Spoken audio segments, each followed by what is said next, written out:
Well, I never went hungry. We never went hungry, did we? We had a rations. It wasn't a lot of food, but I can never remember being hungry. We had an awful lot of bread and jam. Yeah.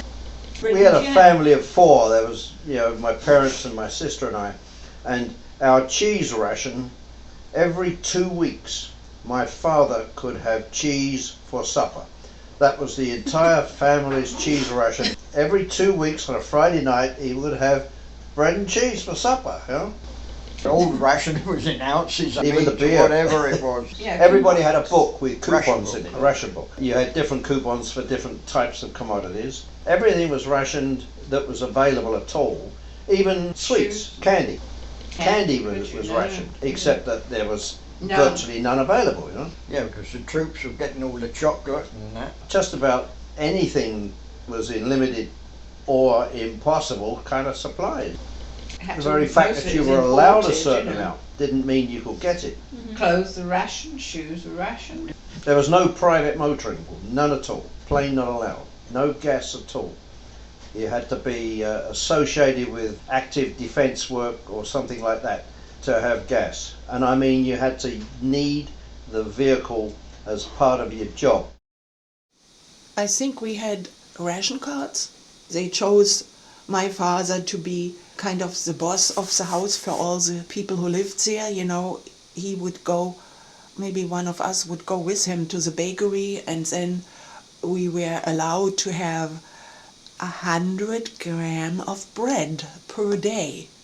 And so we got this for all the people, and then he cut the pieces and we delivered it, which 100 grams wasn't much.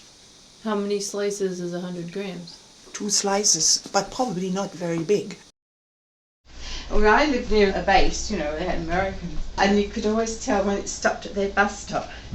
They used to smell of aftershave and all clean, and the English people didn't smell too good. Well, we never had showers, did we? No, you were allowed to have 3 inches of water in your bath. 4 inches of water, Yeah. Even How did soap they- was rationed. Yes, Yeah. soap was rationed, Now, how did they monitor how much water you used? Honest system, yeah. There's a different attitude at a time like that, You're all in it together, sort of thing. Well, there's always a black market too. Things could be got if you knew the right people. Yeah.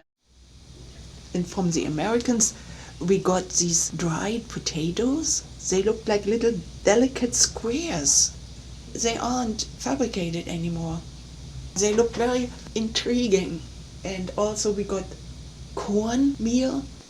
And in Germany, we didn't know what cornmeal was, but we liked tasting it. We still had rationing for some years after the war.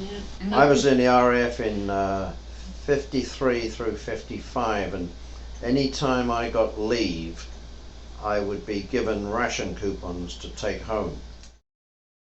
I remember they took sweets off the ration. You remember? They took it off for one day and the shops were absolutely empty. So they went back on ration again. Well, and also, what was the best?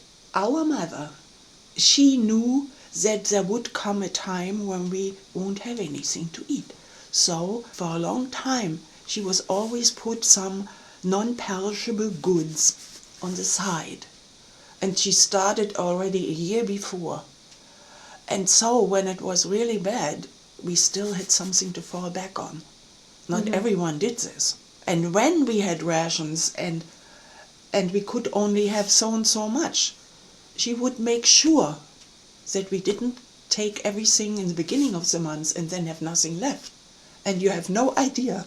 We knew how much bread was for everyone. So when she went to cut the bread on the machine, she was in the kitchen. We were all in other rooms and we were listening. How many slices? Then each one had his jar of sugar. And then we made a mark, how much we can have, like 10 grams each day. But I tell you, if the Americans wouldn't have sent care packages and all this, I don't know. I always say the Americans helped us survive. How old were you when the airlift started? I was just 17. At Christmas you'd have a little tiny Christmas tree if you had a Christmas tree at all. What was the best thing that you remember getting for Christmas during the war? Well, I always wanted a horse, but I never got it. I got this one second-hand dog, and I think Mum sold it for 5 shillings afterwards. After you got tired of it? No, No. I didn't have time to get very fond of it. I know I got a big fat book, big thick book like that, and I sat and read it. On Christmas Day, my mum said, "You're never going to get another book. You should have made that last."